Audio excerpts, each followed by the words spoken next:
C'est fascinant de constater comment l'histoire de l'automobile nous révèle des rebondissements inattendus, notamment lorsqu'on compare la place de la Corée du Sud et celle de la Grande-Bretagne sur la scène mondiale.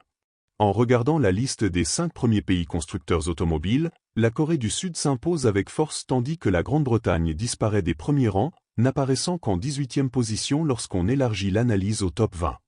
Cette situation étonnante marque un tournant historique, car le Royaume-Uni fut autrefois le fleuron de l'industrie automobile, jouant un rôle de premier plan jusqu'aux années 70, époque marquée par une série de crises, guerre, crise énergétique, inflation, taux d'intérêt élevés, chômage et grève ont contribué à fragiliser ces constructeurs.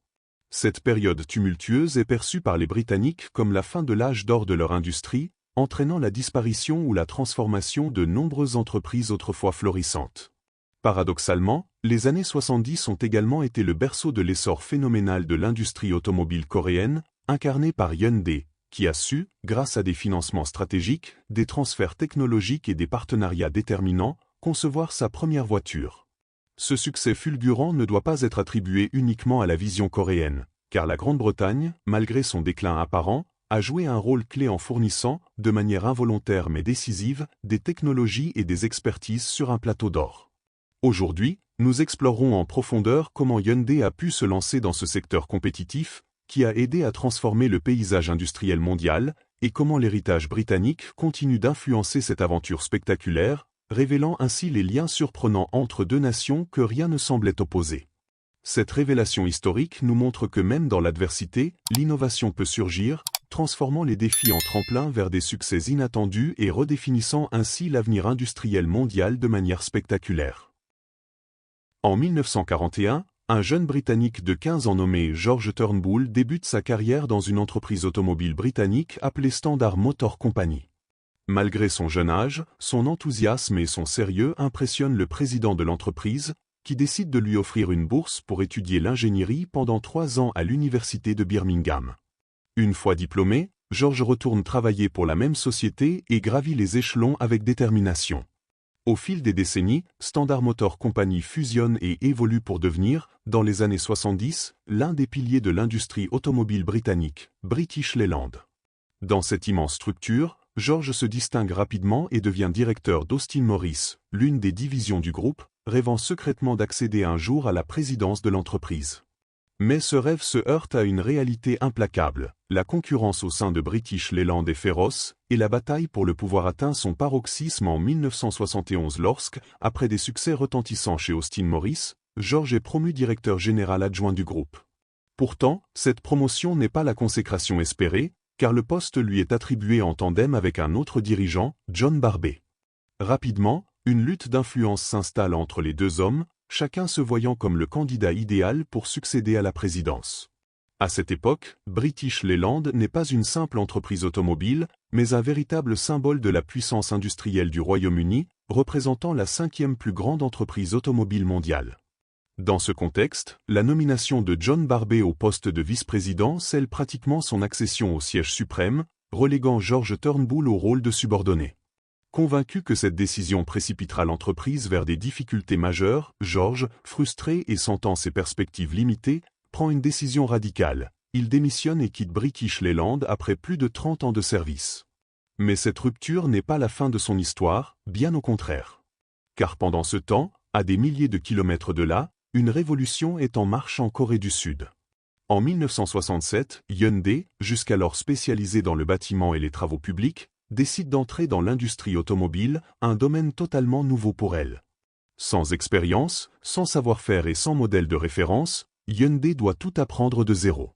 Et c'est là que l'histoire de George Turnbull prend un tournant inattendu. En 1973, à la recherche d'un expert capable de structurer son entrée sur le marché automobile, Hyundai recrute George Turnbull et lui confie une mission ambitieuse, concevoir et produire la première voiture coréenne. En seulement 2 ans, avec une équipe qu'il compose de 5 ingénieurs britanniques, il relève le défi et donne naissance à la Hyundai Pony, un véhicule qui marquera les débuts d'un empire.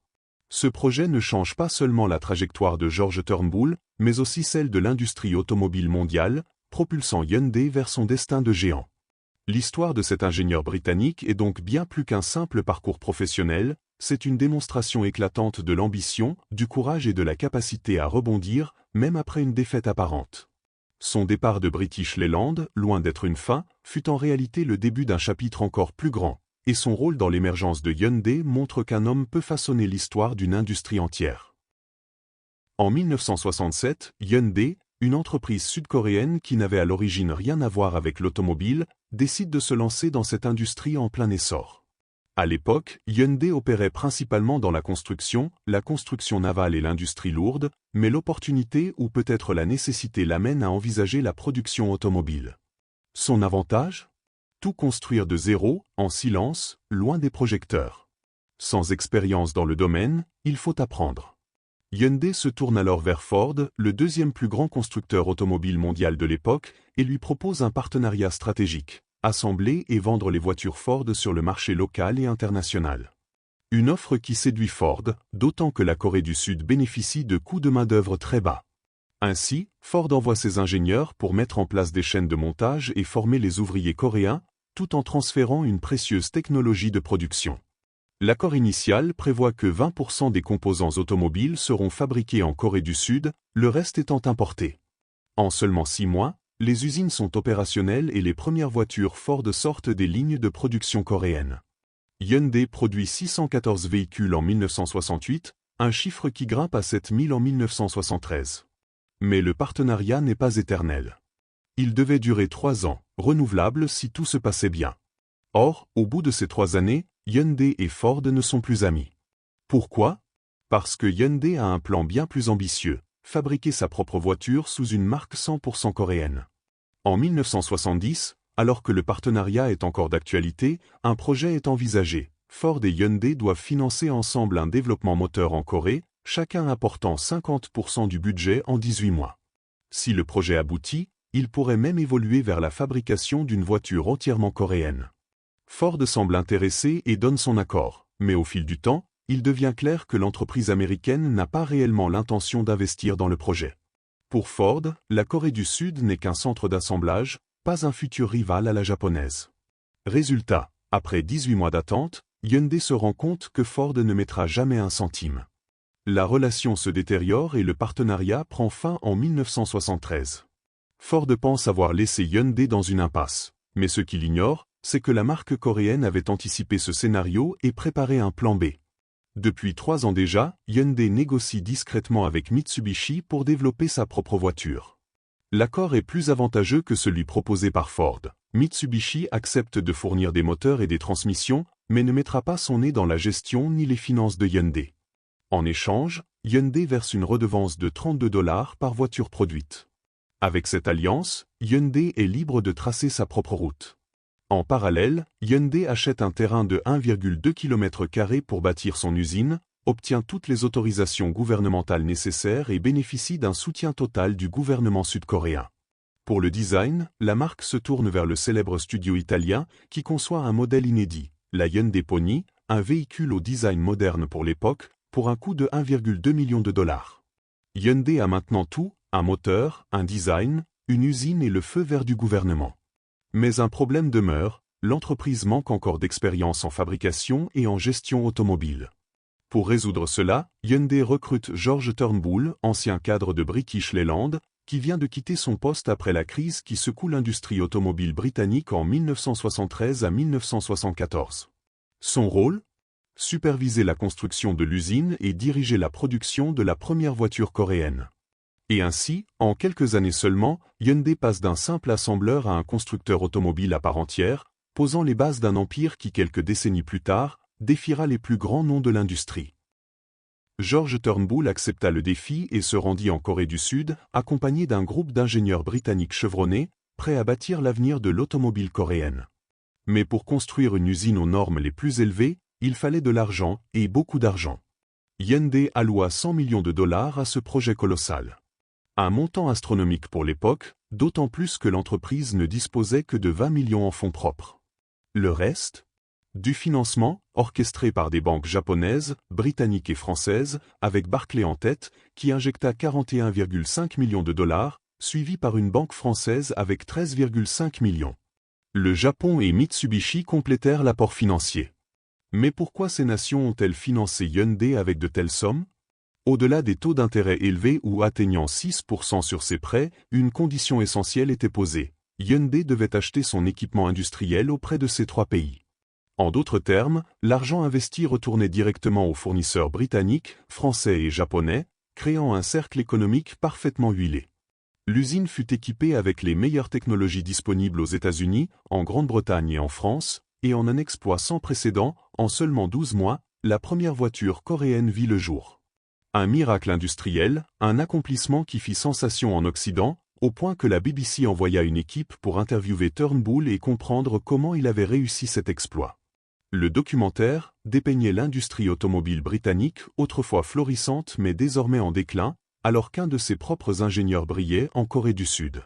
Toutefois, soyons justes, George Turnbull n'aurait pas pu accomplir cet exploit sans les travailleurs coréens, véritables héros de cette révolution industrielle. Travaillant jour et nuit sans relâche, ces ouvriers acceptèrent des conditions extrêmes pour faire décoller l'industrie automobile nationale.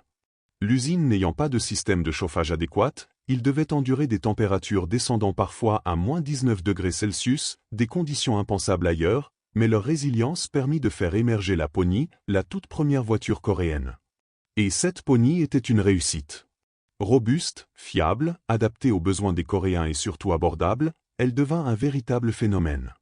Soutenue par des politiques gouvernementales protectionnistes, Hyundai profita de l'interdiction des importations pour s'imposer sur le marché domestique, et bientôt, les rues coréennes furent inondées de Pony sous toutes ses déclinaisons, berline, taxi, pick-up, break et même une version coupée qui, bien qu'elle ne fût pas commercialisée à l'époque en raison de crise économique, renaîtra en 2023 sous la forme d'un modèle électrique. Près de 48 ans après sa conception. Jusque-là, Hyundai se focalisait exclusivement sur le marché coréen, mais à la fin des années 70, l'entreprise était à un tournant. La concurrence locale commençait à émerger, d'autres constructeurs coréens tentaient eux aussi de produire leurs propres véhicules, et Hyundai ne pouvait plus se reposer uniquement sur son succès national. Alors, pour la 3e fois, la marque leva les yeux vers l'horizon, prête à conquérir l'exportation et à s'imposer sur la scène automobile internationale. À cette époque, Hyundai ne se contentait plus de produire des voitures, mais développait activement ses propres centres de recherche et développement tout en consolidant ses alliances stratégiques, notamment avec Mitsubishi, afin de maîtriser et localiser les technologies en Corée du Sud. Grâce à cette vision, Hyundai lança la 2e génération de la Pony et osa l'exportation vers le Canada. Contre toute attente, entre 1984 et 1986, pas moins de 126 000 unités furent vendues, un exploit retentissant pour une entreprise encore jeune sur la scène internationale, qui affrontait alors les géants de l'industrie automobile. Forte de ce succès, Hyundai releva le défi ultime, conquérir le marché américain, bastion historique des mastodontes automobiles. Ce pari risqué finit par payer, et la présence de Hyundai aux États-Unis consacra définitivement la marque comme un acteur incontournable de l'industrie. Le tournant majeur se produisit en 1991. Pour la première fois, la Corée du Sud surpassa la Grande-Bretagne en production automobile, atteignant 1,7 million de véhicules et se classant 9e au rang mondial, tandis que le Royaume-Uni reculait à la 10e place. Aujourd'hui, la Corée du Sud figure parmi les 5 plus grands producteurs mondiaux, et le groupe Hyundai est devenu le 3e constructeur automobile en termes de vente. Ce succès fulgurant ne doit rien au hasard, il repose sur une alchimie parfaite entre une planification méticuleuse des dirigeants de Hyundai, l'expertise d'ingénieurs britanniques comme George Turnbull, le design innovant d'entreprises italiennes et des financements cruciaux en provenance du Royaume-Uni, de la France et du Japon. Mais au-delà de ces éléments, une force invisible a orchestré cette ascension, le gouvernement sud-coréen. Dans l'ombre, il a imposé des stratégies audacieuses, guidant les entreprises vers les industries les plus porteuses au fil des décennies, protégeant Hyundai et ses concurrents locaux par des politiques rigoureuses, fermant les portes aux importations pour favoriser la production nationale, et garantissant ainsi l'émergence d'un géant capable de rivaliser avec les meilleurs. Sans cette implication gouvernementale, Hyundai ne serait sans doute jamais devenue la puissance qu'elle est aujourd'hui, et la Corée du Sud ne serait pas l'un des titans de l'industrie automobile mondiale. Merci d'avoir regardé cet épisode. Si vous l'avez apprécié, n'oubliez pas de vous abonner à la chaîne et d'activer les notifications pour ne rien manquer. À bientôt pour un prochain épisode.